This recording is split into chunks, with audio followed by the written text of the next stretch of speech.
ये अपमान है, राज्य के अपमान है, आदिवासियों का अपमान है, मूलवासियों का अपमान है। नितिन गडकरी साहब को मैं बहुत सुलझावा नेता मानता हूँ। ये कहाँ इन निकम्मे और नकारे लोग के कहने पर चले आए आप। राज्य विधाता दिसम गुरु शिबू सोरेन जी बीमार हैं, उनका इलाज चल रहा है।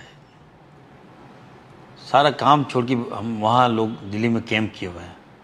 उसके बाद भी अगर माननीय मुख्यमंत्री जी ने आपसे आग्रह किया कि आप हो सकता है कि इस प्रोग्राम को एक्सटेंड कर दीजिए, उसके बाद भी आपने एक्सटेंड नहीं किया, क्यों भाई? और कोई खुशी नहीं है। जो लोग आए मैं देख रहा हूँ, भाड़े पे हैं लोग, एक भी आदिवासी नहीं आया, एक भी मूलवासी नहीं गया वहां पर।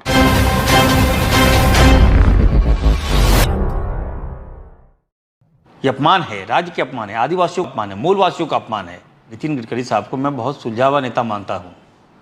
ये कहाँ इन निकम्मे और नकारे लोग के कहने पर चले आए आप भाई? डुबा देगा आपको भाई लोग। और कोई खुशी नहीं है। जो लोग आए मैं देख रहा हूँ, भाड़े पे हैं लोग, एक भी आदिवासी नहीं आया, एक भी मूलवासी नहीं गया वहां पर। तो अब जबरन आप दिखाना चाहते हैं सो अब तो आप तो समाप्त हैं। अब हम तो नहीं लगता राज्य में तो आपको नकार दिया, भाजपा को तो यहाँ के लोगों ने नकार दिया।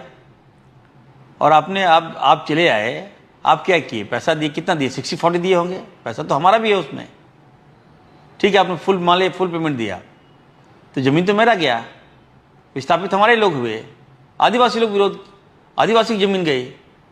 उसके बाद अगर आप चाहिए नहीं, सीना में चढ़कर हम बुलडोजर चला के हम शिलान्यास कर देंगे, ये तो कतई मैं बर्दाश्त नहीं करूंगा। मैं काफ़ी मर्माहत हूँ। मैं आग्रह करूंगा कोई नहीं जाए इस कार्यक्रम में, हमारे लोग नहीं जाएंगे। साफ इंडिकेशन ये है कि भाजपा आदिवासी विरोधी है, आदिवासी मुख्यमंत्री का विरोधी है। राज्य के सर्वे सर्वा हमारे मुख्यमंत्री आदरणीय हेमंत सोरेन जी हैं, और पूरे देश को पता है कि राज्य विधाता दिसम गुरु शिबू सोरेन जी बीमार हैं, उनका इलाज चल रहा है।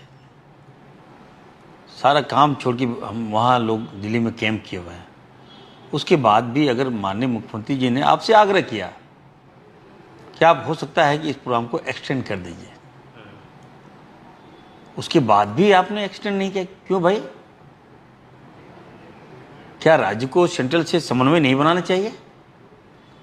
राज्य में तो आपको नकार दिया, भाजपा को तो यहाँ के लोगों ने नकार दिया। और आपने आप चले आए, आप क्या किए? पैसा दिए, कितना दिए? 60-40 दिए होंगे। पैसा तो हमारा भी है उसमें, ठीक है। आपने फुल माले फुल पेमेंट दिया, तो जमीन तो मेरा गया, विस्थापित हमारे लोग हुए, आदिवासी लोग विरोध, आदिवासी की जमीन गई। उसके बाद अगर आप चाहिए नहीं, सीना में चढ़कर हम बुलडोजर चला के हम शिलान्यास कर देंगे, ये तो कतई मैं बर्दाश्त नहीं करूंगा। मैं काफ़ी मर्माहत हूँ। मैं आग्रह करूंगा कोई नहीं जाए इस कार्यक्रम में, हमारे लोग नहीं जाएंगे। ये अपमान है, राज्य के अपमान है, आदिवासियों का अपमान है, मूलवासियों का अपमान है। और नितिन गडकरी साहब को मैं बहुत सुलझावा नेता मानता हूँ। ये कहाँ इन निकम्मे और नकारे लोग के कहने पर चले आए आप भाई? डुबा देगा आपको भाई लोग। और कोई खुशी नहीं है। जो लोग आए मैं देख रहा हूँ, भाड़े पे हैं लोग, एक भी आदिवासी नहीं आया, एक भी मूलवासी नहीं गया वहां पर। तो अब जबरन आप दिखाना चाहते हैं सो अब तो आप तो समाप्त हैं। अब हम तो नहीं लगता। और इस कार्यक्रम से मैं तो कहूँगा, राज्य की जनता को कहूँगा, देखिए आदरणीय हेमंत सोरेन जी का बात को नहीं मानना, ये कहीं ना कहीं आदिवासियों का अपमान है। बात आदिवासियों को समझना चाहिए। देख लीजिए, अभी एक हफ्ता पहले, 2-3 दिन पहले विरोध किए ना, देखिए रिजल्ट देख लिए ना। बाबूलाल जी को भी नहीं बुलाया लोग, तो देख रहे हैं, भानु को भी नहीं बुलाया वहाँ। आप समझिए क्या हो रहा है। मतलब जनता ने भाजपा को नकार दिया। सरकार हमारी है, महागठबंधन की सरकार है, पूर्ण बहुमत की सरकार है। उसके बाद भी लगता है कि एकदम तानाशाह चलाए गए लोग। क्या गडकरी साहब, मैं आपसे आग्रह करूंगा, ध्यान दीजिए अपनी जगह, यहाँ नहीं है आपका स्थान।